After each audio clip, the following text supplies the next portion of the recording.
bienvenue dans Amis, un podcast dédié à la découverte et à la redécouverte de Friends, la sitcom qui a réussi à rendre romantique une scène où l'un des personnages a enfoncé sa tête dans le cul d'une dinde. Par contre, autant vous le dire, ne tentez pas ça chez vous parce que c'est vraiment pas très hygiénique.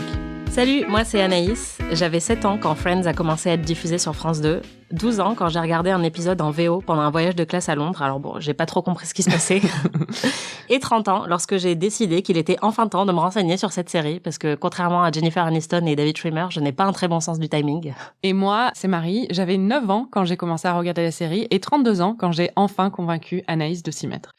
Cette semaine dans Amis, on a regardé la première moitié de la saison 5 jusqu'à l'épisode 12, The One with Chandler's Work Laugh, celui qui riait différemment en VF. Une demi-saison mouvementée puisqu'on suit les retombées du mariage de Ross, la naissance des triplés de Phoebe et surtout les débuts de la relation entre Chandler et Monica.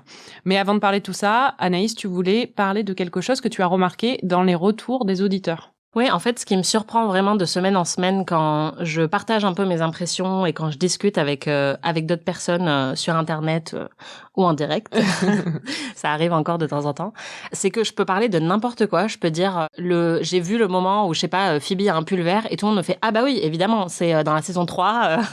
Et en fait, je suis impressionnée par le fait que 25 ans plus tard, tout le monde connaît cette série par cœur.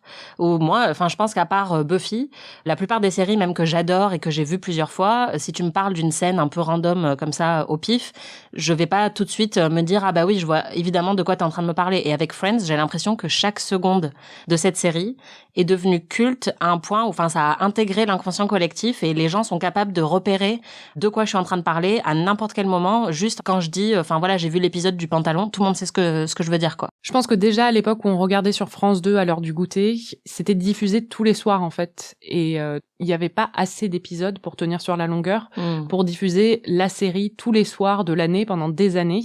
Il y avait 20 épisodes par saison. Quand t'as 4 saisons, bah forcément il faut les répéter. Et donc on se retrouvait avec des épisodes qu'on revoyait plein de fois. Moi j'ai revu plein d'épisodes plusieurs fois avant même que ça arrive sur Netflix. Donc je pense que ça a été vraiment un espèce de lavage de cerveau. Orange Mécanique quoi. Voilà, enfin, sur vraiment... des années. Et puis après quand c'est arrivé sur Netflix, je pense qu'il y a énormément de fans qui, comme moi, l'ont revu déjà intégralement et après le regardent un peu de façon automatique quand ils savent pas trop quoi regarder. Ouais, c'est vraiment impressionnant en tout cas, je voulais vous dire bravo à toutes et à tous parce que moi à chaque fois, comme je découvre, je trouve ça ouf que juste en disant un tout petit truc, les gens voient tout de suite de quoi je veux parler. Après je me suis dit que c'était peut-être avec les titres aussi parce que oui, la manière dont les épisodes sont titrés est très maligne parce que c'est celui où machin fait machin. Donc forcément, on va s'en souvenir beaucoup mieux avec des titres comme ça quoi. Mais tu devrais pas nous féliciter parce que je pense que 40% de mon cerveau est dédié à des souvenirs de Friends alors qu'il pourrait être dédié à, je sais pas, un truc intelligent, quoi. La neurochimie. Exactement. Je sais pas si ça existe, la neurochimie. Je sais pas non plus. À la fin de chaque épisode, Anaïs, tu fais des prédictions pour la suite. On va écouter les prédictions que tu avais fait lors de l'épisode précédent d'Amis, donc pour les épisodes qu'on vient de regarder. Précédemment dans Amis. Moi, je pense que le mariage ne va pas continuer. Je pense que Rachel et Ross vont se mettre ensemble dans le prochain segment.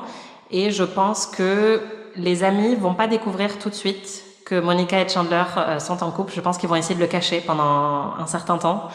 Et je pense qu'ils peuvent faire tenir le truc sur plusieurs épisodes avant de le révéler. Mais peut-être pas 12, donc je sais pas.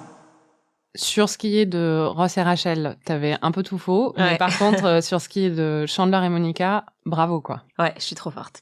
Trop forte. Tu crois que t'avais été un peu spoilée inconsciemment par des souvenirs, peut-être Honnêtement, je pense pas. Je sais que vraiment pour la manière dont ils se mettent ensemble, oui. Mais pour moi, ça fait juste beaucoup plus de sens, en fait, de pas griller toutes les cartouches niveau scénario tout de suite. Parce que on le voit, ça fonctionne tellement bien en termes d'écriture que ce serait trop bête de révéler le secret tout de suite. Justement, on va parler donc des épisodes qu'on vient de voir. Anaïs, tu as 1 minute pour nous résumer ce qui s'est passé dans les 12 épisodes qu'on vient de voir. Ok.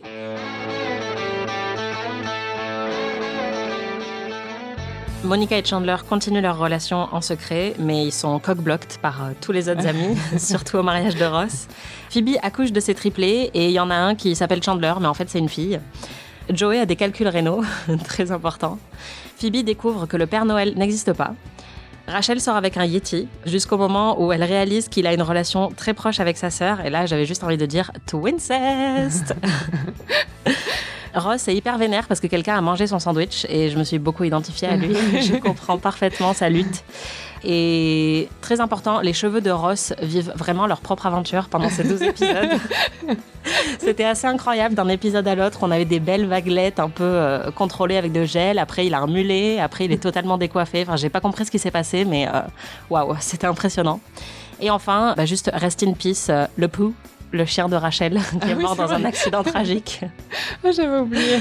Voilà. Magnifique récap. Je pense que l'évolution capillaire de Ross reflète un peu son évolution psychologique et sa détresse psychologique. Ah oui, c'est pas faux. C'est ma théorie.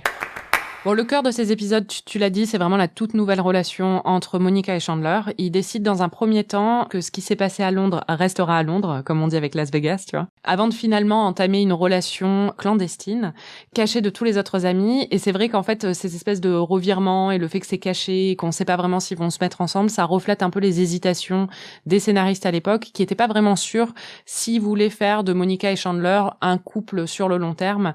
Et du coup, eux-mêmes, ils se sont dit, on va tester des petits trucs et tester des nouvelles dynamiques de groupe et des dynamiques de couple pour voir si ça fonctionne et pour voir s'il y a une alchimie, quoi. Ah, c'est intéressant. Ouais. Et je pense que c'est ça qui fonctionne hyper bien, c'est vraiment l'expérimentation.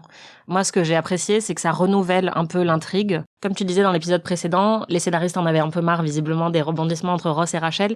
Et c'est vrai qu'au bout d'un moment, bon, ils se mettent ensemble, ils se séparent, ils se mettent ensemble, ils se séparent. Ça commence à devenir lassant. Et là, ça apporte tout de suite un vent de fraîcheur d'avoir Monica et Chandler. Ça redynamise totalement l'intrigue. Et en plus, c'est juste, mais délicieux de les voir se cacher. C'est hyper riche scénaristiquement. Et en plus, moi, je trouve que leur dynamique à eux deux fonctionne très, très bien. Je trouve qu'ils commençaient un peu tous les deux à être enfermés dans un shtick, chacun de leur côté. Et notamment Monica, où on en parlait toutes les deux, je trouvais qu'elle était hyper infantilisée.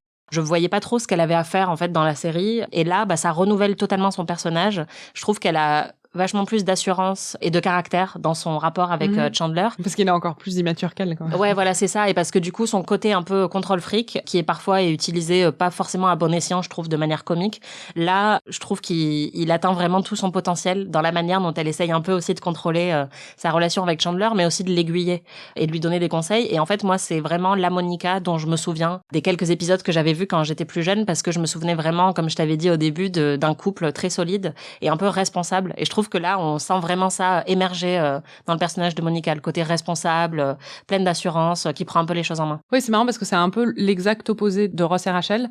C'est-à-dire que il y a vraiment pas de drama entre eux. Ils sont très matures, en fait, dans leur relation. Tout le drama autour de leur couple est justement autour. C'est-à-dire, c'est le secret qui les entoure et le fait qu'ils veulent pas que les autres le sachent. Alors qu'avec Ross et Rachel, tout le monde le savait et tout le monde était pour et s'en fichait, mais c'était vraiment eux qui étaient, qui se déchiraient et qui avaient des problèmes.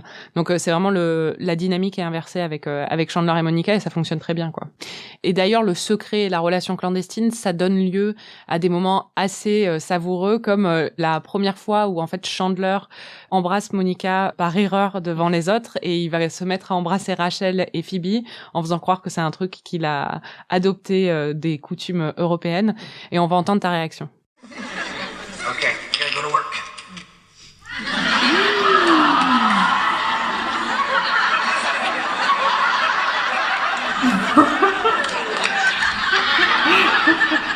And Rachel, great to have you back.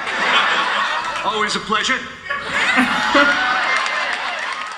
J'ai adoré ce moment. En fait, ce qui fonctionne vraiment bien, c'est ce que j'avais dit dans mes prédictions, c'est que les scénaristes ont vraiment essayé d'exploiter un maximum le secret de Monica et Chandler. Et donc, ils vont adopter vraiment toutes les pistes possibles pour puiser le maximum d'humour de la situation. Et il y a ce moment qui est vraiment génial, que j'ai adoré, mais il y en a plein d'autres. Et il y en a un autre, c'est le moment où Rachel, en fait, découvre la relation de Monica et Chandler. Moi, je pensais qu'il y aurait un moment où il l'annonce à tout le monde. Et j'ai été vraiment agréablement surprise de voir qu'en fait c'est un peu personnage par personnage, parce que encore une fois ça optimise je parle comme on dirait vraiment la Startup Nation, mais ça optimise vraiment le potentiel humoristique, parce que à chaque épisode quasiment on a un nouveau personnage qui va découvrir ou qui va être sur le point de découvrir qu'il se passe quelque chose. Et donc la scène où Rachel découvre en décrochant le téléphone en fait et en entendant Monica qui est en train de parler à Chandler et qui le surnomme Mr. Big, c'était génial. Can't wait to be with you. I'll sneak over as soon as Ross picks up Ben. I'll just tell Rachel I'm going to be doing laundry for a couple hours. Laundry, huh? Is that my new nickname? Aw. You know what your nickname is, Mr. Big. C'est marrant parce qu'on n'a pas regardé les épisodes ensemble cette fois-ci. Et en fait, en écoutant les extraits, je suis trop contente à quel point tu réagis à ces épisodes, en fait. Ouais, c'est vrai qu'en dérochant un peu toutes mes réactions devant les épisodes, c'était juste 25 fois par épisode. Non, franchement, c'est très très bien construit. Et tous les acteurs sont au top en plus. Vraiment, Oui. enfin, je me suis fait la réflexion en regardant ces épisodes-là. Il n'y a pas un seul membre du casting qui est moins bon que les autres. Bon, par contre, le dommage collatéral un peu de la relation et du secret de Chandler et Monica, c'est Joey, le pauvre. C'est le premier à l'apprendre. Et c'est vrai que c'est logique quand on y pense. Je comprends pourquoi les scénaristes l'ont choisi lui. Bon, déjà, c'est le plus proche de Chandler. En plus, il n'a pas d'enjeu pas comme Ross, par exemple, qui est le frère de Monica. Et en plus, c'est vraiment le plus loyal et le plus gentil, donc tu sais qu'il va pas répéter aux autres, tu vois. Et du coup, en fait, ils utilisent ça pour vraiment... Le pauvre, c'est horrible, il s'en prend pas la gueule. Et ça fait trop de peine, mais en même temps, c'est hyper drôle. Et surtout, enfin, pour moi, ça renforce vraiment le côté loyal de Joey, qui en a de plus en plus marre, mais qui à chaque fois dit « Eh oui, je suis Joey, je suis un gros dégueulasse. » I'm Joey. I'm disgusting. I make low-budget adult films. Tu l'aimes, Joey, hein? Ouais, je l'aime tellement. J'ai même fait une liste de tous les moments où il fait quelque chose pour les amis pendant ces épisodes, parce que je m'étais déjà fait la réflexion dans les épisodes précédents. En fait, Joey ne prend pas de congé pour être le meilleur ami. Il est vraiment non-stop sur le coup. Il est tout le temps en train de régler les problèmes des autres. Alors, j'ai noté, déjà, quand il y a une dispute dans l'appartement et qu'ils vont tous se réfugier dans la chambre de Monica, comme il l'avait fait dans les épisodes précédents, il avait préparé une boîte avec plein de trucs pour passer le temps, parce qu'il s'est dit, bon, vraiment, on va sans doute rester encore là très longtemps, donc il y a des jeux de société, il y a des capotes aussi. Enfin, pour repeupler. Voilà, pour repeupler la Terre. Mais je me suis dit, waouh, mais c'est vraiment un homme génial, quoi. Il a pensé à tout. Il se fait passer pour un dégueu, donc comme on l'a dit, avec le slip, la caméra, tout ça. C'est le premier qui dit à Ross qu'Emily abuse vraiment, en fait, avec toutes les exigences qu'elle lui impose pour qu'ils se remettent ensemble. Il a écrit une pièce pour réconcilier Ross et Chandler. Oui, c'est vrai. Le soir du Nouvel An, alors qu'il reste 30 secondes avant minuit, pour que Chandler et Monica puissent s'embrasser, il fait le tour de la pièce pour convaincre les autres personnes de s'embrasser et pour convaincre Phoebe de l'embrasser lui, pour que ça paraisse pas suspicieux que Monica et Chandler vont s'embrasser. C'est quand même génial. Et c'est lui qui conseille Ross pendant que Ross est coincé dans les toilettes avec son pantalon en cuir. C'est lui qui lui dit d'aller chercher du talc et de la vaseline. Donc vraiment, mais ça marche pas du tout, mais c'est pas grave. Ouais, mais c'est un homme parfait. Et franchement, quand il lui a dit, est-ce que tu vois de la poudre ou du talc autour de toi, j'étais ah mais waouh, mais moi j'aurais pas pensé si tu m'appelais dans une telle situation, je serais là, bah meuf, je sais pas quoi faire pour toi. Donc vraiment, Joey, bravo. Merci d'être un ami aussi parfait. C'est vrai qu'il est parfait. Alors, ce segment a plusieurs épisodes cultes. Je me demandais s'il y avait un épisode ou un moment que tu as aimé plus que les autres. Alors, je te l'ai déjà dit avant de venir, mais c'est l'épisode de Thanksgiving. J'étais tellement contente. Et pour moi, pour l'instant, je pense que c'est mon épisode préféré. C'est vrai? Ouais. Wow. J'ai vraiment... J'ai ri de manière constante et j'ai trouvé que le format fonctionnait super bien. C'est pas la première fois qu'ils ont recours à des flashbacks, mais là, vraiment, je m'y attendais parce qu'on en a déjà parlé. Tu m'avais dit que c'était une tradition et en plus, j'avais déjà vu plein de fois les photos de gens avec des dindes sur la tête. Donc, je savais que ça allait arriver. Mais dès qu'ils ont commencé au début de l'épisode à dire « Ah, c'était un très bon repas de Thanksgiving », j'ai fait « Ah, ça y est, ça arrive » et j'étais hyper contente et je n'ai pas été déçue. Oh, Monica, c'était le meilleur dîner de Thanksgiving que j'ai fait. C'était succulent. Ah là, tu nous as tués, hein. Dans l'état où je suis, je ne peux plus rien avaler. J'ai envie d'un truc sucré. Pour resituer, en fait, presque toutes les saisons, il y a un épisode de Thanksgiving dans Friends. Et celui-là, c'est un des plus cultes parce que le principe de l'épisode, c'est que le repas est déjà fini et que chaque ami se remémore son pire Thanksgiving. Donc, pour Chandler, c'est le divorce de ses parents. Pour Joey, c'est la fois où il avait mis la tête dans une dinde. Pour Phoebe, elle se remémore ses vies antérieures. Et j'ai adoré parce que, on l'a déjà dit, j'adore les petites touches d'absurdité dans la série. Et là, j'ai trouvé ça hyper marrant. Et je pense que c'est peut-être le moment que j'ai trouvé le plus drôle déjà de ce segment, c'est sûr, et peut-être de toute la série pour l'instant. J'ai trouvé ça génial. Il y a 2 moments dans l'épisode où on la voit dans sa vie antérieure, où en fait elle joue une infirmière pendant la guerre en France. Et donc il y a dans le premier extrait, en fait elle se fait arracher le bras. C'était pendant la guerre de sécession, le premier extrait, je crois. Ah bon? Et le deuxième, c'est pendant la Première Guerre mondiale. D'accord, donc elle a été infirmière pendant 2 guerres différentes dans 2 pays différents, et visiblement dans ses vies antérieures. Et donc dans le premier, elle se fait arracher le bras à cause d'une bombe. Et donc, il y a des effets spéciaux hyper nazes. Ça m'a fait mourir de rire. Et après, à la fin de l'épisode, ils nous remettent donc un autre extrait où là, elle a un accent français un peu naze. Et cette fois-ci, il y a une bombe, son bras n'est pas arraché. Et genre, 5 secondes plus tard, il tombe tout seul, en fait. Et ça m'a fait mourir de rire. Enfin, vraiment, mais j'ai trouvé ça incroyable. J'espère qu'il va y avoir d'autres moments comme ça, parce que pour moi, c'est du grand art.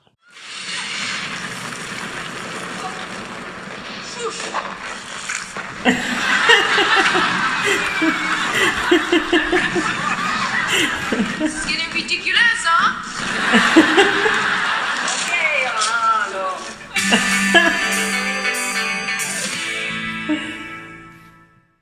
Bon, c'est vrai que cet épisode est très très drôle. Ouais. C'est aussi un bon prétexte pour faire avancer la relation entre Monica et Chandler, parce que c'est un peu l'intrigue principale de l'épisode. C'est qu'on retourne vers le pire Thanksgiving de Monica, et on voit donc Monica avant son régime quand elle était adolescente, et Rachel avant sa rhinoplastie. Et on voit surtout Chandler et Ross à l'époque de la fac, quand ils se sont connus. Et ils sont Incroyable. J'ai vu que tu avais tweeté sur le sujet. Ouais. Est-ce que tu peux décrire ce à quoi ils ressemblent? Bah, en fait, ils ont des tenues des années 80 hyper ridicules. Donc, ils ont des costards trop grands de couleur fluo. Et notamment, bon, Ross a sa coupe de cheveux qu'on avait déjà vu la dernière fois avec la petite moustache et les petites bouclettes. Et Chandler a une coupe, je sais pas, genre un peu Robert Smith des années 80 de On The dirait Cure, Mathieu quoi. Chédid aussi. Enfin, tu sais, le M de Mathieu. Ouais. En gros, il a mis du gel et il s'est fait des espèces de pointes un peu bizarres et une mèche collée au front sur le devant. C'est absolument ridicule, mais c'est génial. Et en fait, on voit que c'est un peu Chandler qui a été l'élément déclencheur du régime de Monica, vu il fait une remarque très vexante et très blessante à Ross en pensant que Monica n'entend pas, et elle va l'entendre, et c'est ça qui va la motiver pour l'année d'après perdre du poids, et on la revoit 1 an plus tard. En fait, elle veut se venger de Chandler. Ouais, c'est assez malin d'avoir fait ça parce que c'est comme l'épisode du bal de promo où vraiment le fil conducteur c'était la relation entre Ross et Rachel. Là, le fil conducteur, comme tu le dis, c'est clairement Monica et Chandler, et c'est une manière de rappeler qu'en fait, bien avant qu'ils se mettent en couple, les signaux étaient déjà là depuis le début et que il a été important dans sa vie à elle depuis déjà très longtemps. Après, l'exécution est très maladroite, je trouve, puisque elle est assez sexiste au final, parce qu'on a l'impression que toute la vie de Monica aujourd'hui a été un peu aiguillée par Chandler, c'est-à-dire qu'à un moment il lui dit ah ouais, c'est pas mal ce que t'as fait, tu devrais être chef. Et elle dit ok, et donc maintenant Monica est devenue chef. C'est aussi lui qui visiblement l'a motivée à perdre du poids. Donc il y a vraiment cette idée que toute sa vie actuelle est un résultat de son crush d'ado pour Chandler, ce qui est un peu insultant, je pense, pour Monica en tant que personnage autonome et indépendant. Oui, c'est vrai, j'y avais pas pensé comme ça. Pour moi, c'est plus quand je vois cet épisode à chaque fois, Chandler est vraiment un gros connard. Oui, après, bon, c'est un Chandler ado, donc ça me surprend pas plus que ça. Enfin, ado, il est jeune adulte, quoi. Il est à la fac, il me semble. Heureusement, l'épisode n'est pas quand même centré que sur Monica, qui est totalement dépendante effectivement de Chandler et qui a construit toute sa vie autour de lui. On voit aussi que Monica a eu un impact très fort sur la vie de Chandler, puisque on découvre que la raison pour laquelle il a perdu un orteil ou un bout d'orteil, c'est parce qu'en fait, elle lui a fait tomber un couteau dessus. En essayant d'être sexy et de le séduire. Ouais, voilà. Et ce passage m'a fait beaucoup réagir. On va l'entendre.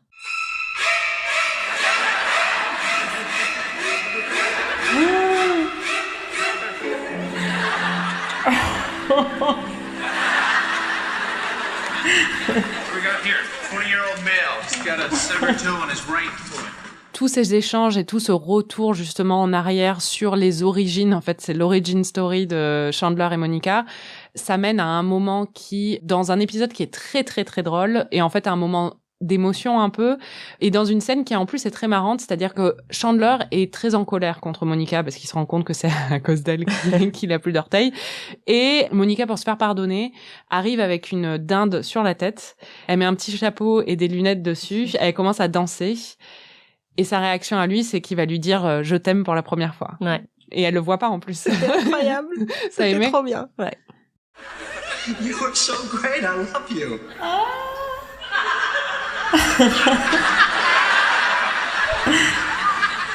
Said you love me. I can't believe this. No, I didn't. Yes, you did. No, I didn't. You love me. No, I don't. Stop it. C'est vraiment un de mes moments préférés, je pense, de la série pour l'instant. Aussi parce que, comme tu le dis, c'est très très drôle et c'est un des très rares moments de sincérité pour Chandler. On n'a vraiment pas l'habitude de le voir aussi vulnérable, en fait, et aussi amoureux de quelqu'un, parce que même avec Cathy, il avait pas ces moments de... Enfin là, il a un sourire un peu niais. Vraiment, c'est hyper touchant, j'ai adoré. Oh. Je voulais parler de la dinde un peu, parce que, comme je disais dans l'intro, n'essayez pas ça chez vous. Ça n'est pas une vraie dinde. Hein. En fait, ils avaient voulu utiliser une vraie dinde, mais déjà, bon, pour des raisons d'hygiène, c'était une très mauvaise idée. Sauf si tu veux sniffer de la salmonelle. Ouais, exactement. Surtout, enfin, les acteurs, en plus, sous les lumières des projecteurs et tout ça, ce serait vraiment horrible. Mais en plus, ils ont essayé de trouver une dinde assez grande et ça n'existe pas. Une dinde assez grande pour faire rentrer la tête d'un être humain adulte dans le cul de la dinde. C'est ce que je me disais en voyant l'épisode. Je me suis dit, mais où est-ce qu'ils ont trouvé une dinde aussi grosse? Parce que, enfin, j'en ai fait des dindes quand même, mais aussi grosses, j'en ai jamais vu, quoi. Non, ils l'ont faite en mousse apparemment parce qu'ils voulaient pas un truc en plastique qui fasse vraiment faux. D'ailleurs, c'est très bien fait, je trouve, parce que ça a l'air vraiment d'une vraie dinde. Quoi. Ouais. J'étais impressionnée. Dans l'article que j'ai lu, c'est un article d'Entertainment Weekly où il parle justement de la dinde et de comment elle a été créée. David Crane, l'un des créateurs, explique que ça a jamais été prévu de faire une espèce de tradition d'épisode de Thanksgiving, mais qu'ils se sont rendus compte que ça fonctionnait très bien et que c'était surtout l'occasion d'avoir les 6 amis dans le même endroit pendant tout un épisode en fait. Et c'est les meilleurs épisodes en règle générale de Friends, c'est quand ils se retrouvent tous au même endroit, au même moment pendant tout l'épisode. Et donc c'est pour ça que les épisodes de Thanksgiving sont devenus une tradition et sont devenus cultes en règle générale.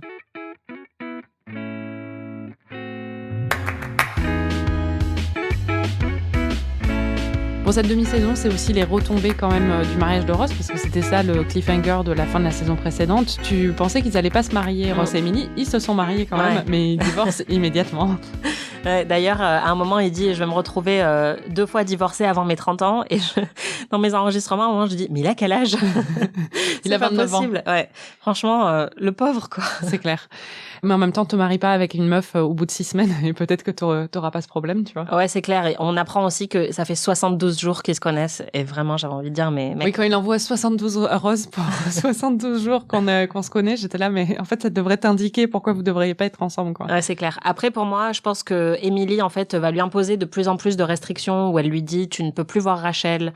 Au début, elle veut qu'il emménage à Londres avec elle et même qu'il abandonne son enfant, en fait, elle lui dit, oui, je sais, c'est difficile, mais bon, c'est pas grave, fais-le quand même. Elle veut qu'il change d'appartement. Enfin, elle lui impose vraiment tout un tas de trucs. Elle est assez horrible. Et je me disais, mais pourquoi ils sont ensemble? Je me suis fait la réflexion que, à mon avis, c'est lui qui a déjà eu des problèmes de jalousie. C'est assez comique qu'il se retrouve avec quelqu'un qui est extrêmement jaloux, genre encore plus que lui. Et ça va peut-être lui apprendre, j'espère, à grandir un peu et à réaliser à quel point ça peut être toxique. Marie est en train de faire un petit rictus, donc je pense que non, ça ne va rien lui apprendre et qu'il va pas forcément grandir. Mais en tout cas, je me suis dit, pour son personnage, c'est sans doute une bonne chose qu'il soit un peu confronté à ses propres méthodes à lui. C'est-à-dire que lui a été beaucoup trop jaloux et que ça a détruit son couple. Et là, Emily est tellement jalouse que on sait que la relation n'est pas viable. Je dois dire qu'une des autres raisons pour lesquelles ce sont mes épisodes préférés, c'est que Ross pète un câble complètement et qui devient un peu, quand il dit Mad Ross, quand il devient un peu fou, quoi. Enfin, il a un mental breakdown, tu sens qu'il va pas bien du tout à cause de son divorce. Quand il pique sa crise au sujet du sandwich, moi, ça me fait mourir de rire. Avec le Moist Maker, j'ai envie de manger ce sandwich depuis 20 ans, un jour je le ferai, quoi. Et c'est vrai que ça donne beaucoup de matière comique à David Schwimmer pour faire un super travail. Oui, je suis franchement navré. Enfin, c'est moi qui l'ai dévoré. Vous avez mangé mon sandwich? Mais c'est une simple erreur qui aurait pu arriver à tout le monde. Oh tiens, voyez-vous ça. Il y a la scène culte d'ailleurs dont tu parlais du pantalon en cuir en fait. On va en parler. Ça se passe dans un épisode qui est l'épisode des résolutions du Nouvel An. Alors ça c'est très intelligent comme procédé scénaristique. On en a parlé dans notre autre podcast PIC TV quand on a parlé des épisodes du Nouvel An. Mais en gros le principe de cet épisode c'est que chaque ami prend une nouvelle résolution pour le Nouvel An. Et donc ça va forcer un peu chaque personnage à se sortir de sa zone de confort et à essayer des nouvelles choses. Donc, pour ce qui est de Chandler, il doit arrêter de se moquer de ses amis. Donc, c'est très, très difficile pour lui.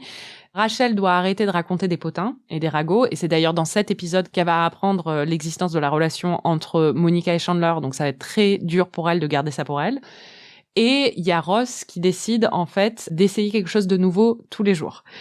Et une de ces nouveautés qu'il essaie, c'est un pantalon en cuir qu'il achète parce qu'il n'a jamais acheté avant un pantalon qui sentait bon. C'est son explication. J'ai pas compris la blague à ce moment-là. Moi non plus, mais c'est pas grave. Mais du coup, j'ai vu ton tweet où tu disais, tu le comparais à Jack Sparrow sur Twitter. Ça t'a fait quelque chose, cette scène? Ce qui est marrant, c'est que quand j'ai tweeté dessus, tout le monde a dit déjà, toi, tu m'as répondu, j'attends ce moment depuis 5 saisons. Il y a plein de gens qui m'ont dit enfin, ça y est et tout. Mais j'ai peur que ça t'énerve un peu. Mais en fait, je m'y attendais totalement. Enfin, j'ai pas du tout eu de surprise. Comment ça? Parce qu'en fait, on a enregistré un épisode de PIC TV récemment où on a parlé de cet épisode et où t'avais dit, je vais pas trop en dire, mais je donne juste 2 mots, Ross et cuir. Et Ross doit essayer des nouvelles choses qu'il a jamais fait avant. Donc, je savais que Ross allait mettre je savais pas si c'était un pantalon, mais je savais que Ross allait s'habiller en cuir. Ça aurait pu être un harnais en cuir. Peut-être il aurait pu aller dans un donjon S&M, je sais pas. Ouais, mais bon, du coup, à côté, le pantalon, tu vois, c'est un peu... Donc, en fait, j'ai pas du tout été surprise par ce moment parce que tu m'avais donné un peu tous les éléments.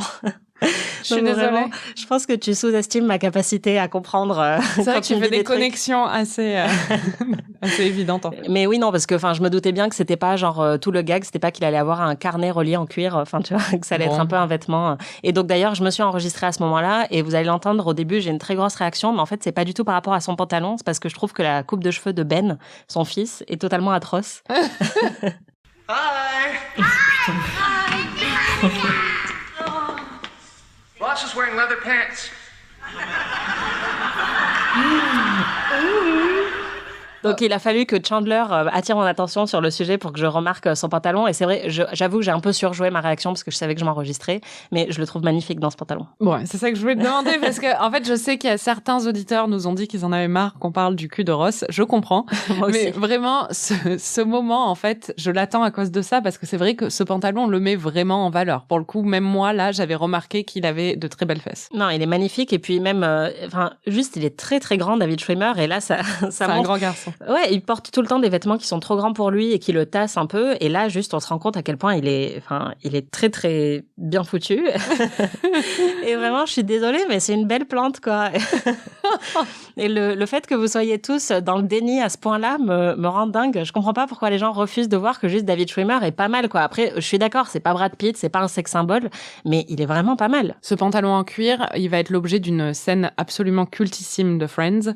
Ross est à une date avec une fille qu'il a rencontrée au Central Park et d'ailleurs c'était une de ses nouvelles choses à faire, c'était de lui demander son numéro. Sauf qu'il commence à transpirer, à avoir très très chaud dans son pantalon et il va se réfugier dans la salle de bain et il baisse son pantalon pour s'aérer un peu, mais il peut plus le remonter. C'est un cauchemar, cette scène m'angoisse profondément. C'est vraiment cauchemardesque, j'étais hyper anxieuse et je me suis dit c'est encore un exemple des trucs où Friends, j'ai vraiment pas besoin de ça pour augmenter ma tension en ce moment, quoi. Je suis déjà trop stressée et ça m'a fait penser à, je sais pas si tu te souviens de l'histoire de la meuf qui était un date, c'est une vraie histoire.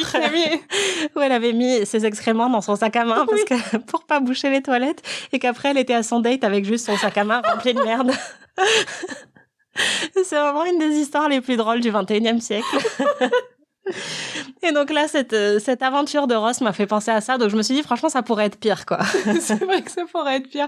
Mais honnêtement, cette scène m'angoisse tellement que je sais que c'est une scène culte, mais en fait, quand je regarde l'épisode, je la zappe. Et du coup, là, j'ai dû la revoir pour la première fois depuis des années parce que je me suis dit quand même, il faut que je fasse ce travail pour le podcast et c'était traumatisant, quoi. Ah non, mais c'est horrible. Et d'ailleurs, on va l'entendre à mes réactions. Je n'en pouvais plus. C'était insoutenable.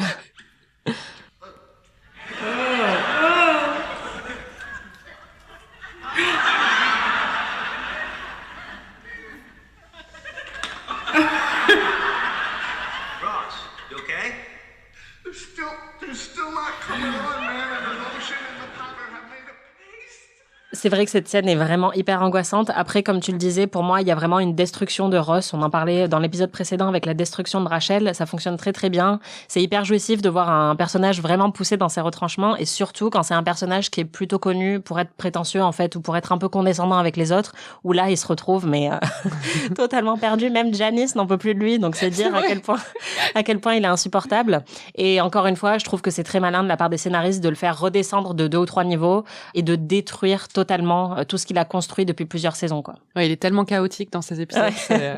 Je l'adore. Moi aussi. Changement d'ambiance, tu m'as dit que tu avais pleuré pendant ces épisodes. Ouais. Je veux en savoir plus. Je vais pas vous passer les extraits parce que j'ai encore un tout petit peu de dignité. Mais bon, après, juste, je suis très fatiguée en ce moment. La situation sanitaire est un peu stressante. Mais déjà, quand Phoebe accouche, ça se termine, en fait, l'épisode où elle a ses triplés et elle leur dit un peu au revoir, en fait, enfin, avant de les confier à son frère, où elle leur dit, voilà, c'était un plaisir d'être enceinte de vous. Et j'ai trouvé que la scène était vraiment très touchante. Donc voilà, je me suis mise un peu à pleurer. Et après, il y a vraiment un moment qui m'a beaucoup émue, c'est quand Joey écrit sa pièce, donc j'en ai déjà un peu parlé, pour réconcilier Ross et Chandler qui viennent de s'engueuler. T'as pleuré pour ça? Ouais.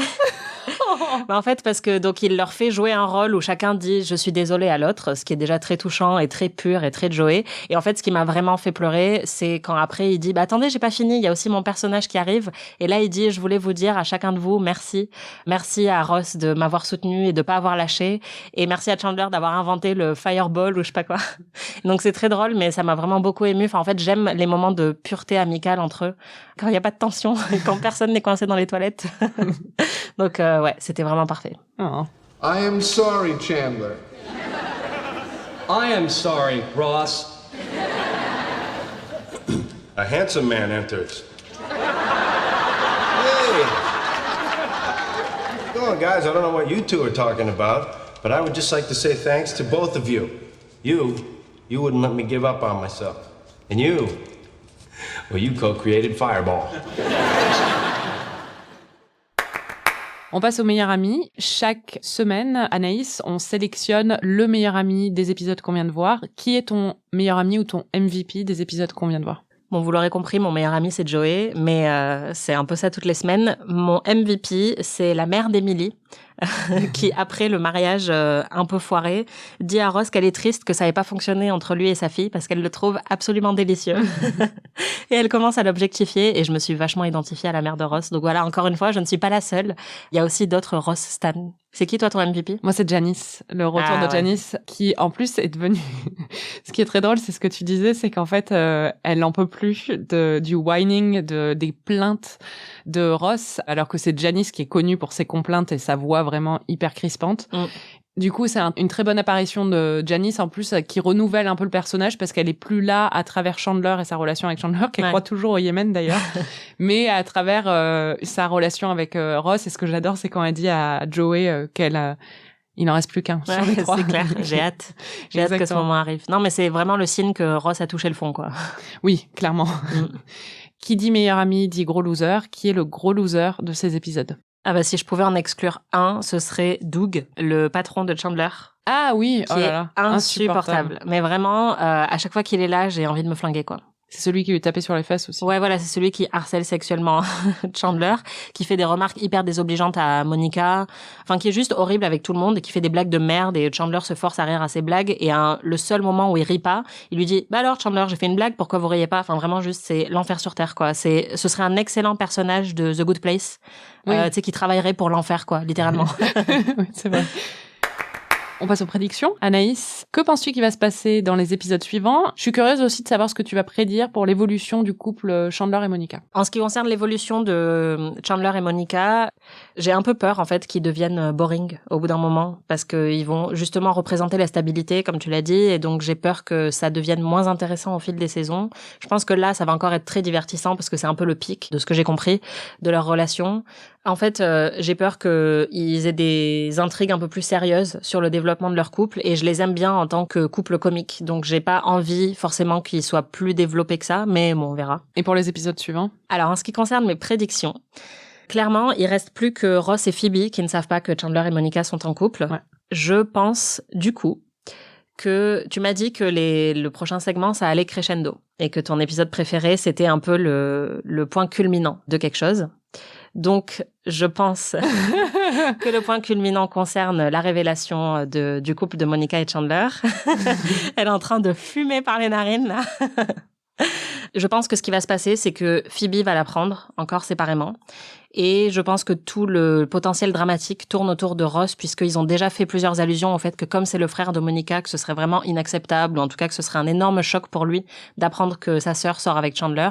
Donc je pense que le point culminant, ça va être Ross qui découvre, qui est le dernier en plus du groupe à découvrir que Monica et Chandler sont ensemble et que ça crée un peu une crise, ou en tout cas une révélation assez spectaculaire. Je sais qu'ils vont à Las Vegas à un moment, je sais pas si c'est au même épisode, mais voilà. Je sais que Rachel va se mettre avec Joey à un certain moment. J'ai plutôt tendance à penser, je sais pas pourquoi, mais je pense que c'est dans la saison 8 qu'elle est avec Joey. Je suis synesthète, donc parfois je fais des associations avec les chiffres, mais je pense aussi que c'était la période où j'ai le plus regardé en fait Friends. Ça correspondait à l'âge que j'avais quand on était dans la diffusion de la saison 8. D'accord. Donc je pense que c'est ça, mais peut-être qu'ils vont se mettre ensemble plus tôt. J'ai tendance à penser que ça va pas encore être tout de suite. Et je pense aussi du coup qu'il va encore y avoir un rapprochement un peu dramatique entre Ross et Rachel, puisque là maintenant Emily est sortie un peu de l'histoire, donc ça laisse le champ libre. Très intéressant. Ok. Bah merci. Je prends des risques, je sais pas si je me mouille trop ou pas, mais... Merci de nous avoir écoutés. Merci Anaïs. Merci Marie. Vous pouvez retrouver tous les épisodes d'Amis sur slate.fr ou votre plateforme de podcast préférée. Notre prochain épisode couvrira la deuxième moitié de la saison 5 de Friends jusqu'au final de la saison, celui à Las Vegas. N'hésitez pas à suivre la série en même temps que nous et à partager vos impressions sur les réseaux sociaux. Et si vous êtes fan de séries, vous pouvez aussi écouter notre podcast PIC TV où on analyse l'actualité des séries. Si vous avez aimé cet épisode, vous pouvez nous laisser 5 étoiles et un petit commentaire, ça fait toujours très très plaisir. Et à bientôt.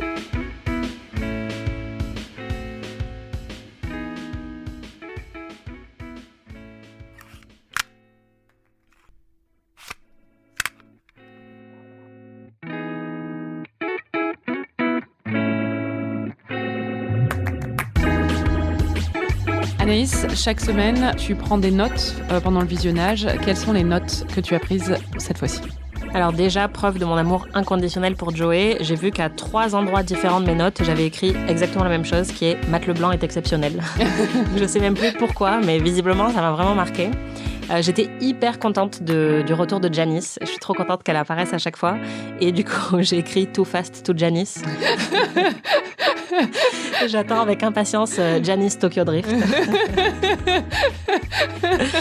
Voilà. Et à un moment où Monica et Chandler partent dans un hôtel pour coucher ensemble, pour être tranquille, en gros, à l'abri de leurs amis. Et Monica fait chier Chandler parce qu'elle n'arrête pas de vouloir changer de chambre parce que la vue ne correspond pas à ce qu'elle voulait. Et j'ai écrit, excusez-moi, c'est un peu vulgaire, mais j'ai écrit « Monica, il n'y a pas besoin d'une vue pour baiser. » Vous n'allez pas regarder par la fenêtre, en fait. Enfin, si ton week-end se passe bien, normalement, tu regarderas pas trop par la fenêtre. D'ailleurs, c'est dans ce week-end où il voit Donald Trump. Exactement. Donc là, je me suis dit encore un truc qui a très mal vieilli. C'est la deuxième blague qu'il y a sur Donald Trump dans Friends. Mais bon, évidemment, dans les années 90, c'était un peu incontournable. Mais aujourd'hui, ça fait un peu, c'est un peu triggering. J'ai noté un truc, tu vas me détester, mais il y a un moment où Rachel rejoint un club de lecture avec Phoebe et elle dit ouais, j'ai lu Léo de Hurlevent, mais je m'en souviens plus parce que c'était il y a longtemps. Et au moment juste avant que le cours commence, elle dit ah non, en fait je pensais que je l'avais lu, mais en fait je me rends compte que j'avais lu que les 2 premiers chapitres. Et j'ai écrit c'est le truc le plus Marie que j'ai vu de ma vie, quoi. Et il y a un excellent gag visuel où Ross trie le frigo de Joey et Chandler quand il habite chez eux. Et donc, il leur montre donc la partie viande, il n'y a rien. La partie légumes, il y a une tomate. Et la partie produits périmés, et là, c'est tout le frigo, en fait. J'ai trouvé ça très, très drôle. Voilà, je pense que c'est tout.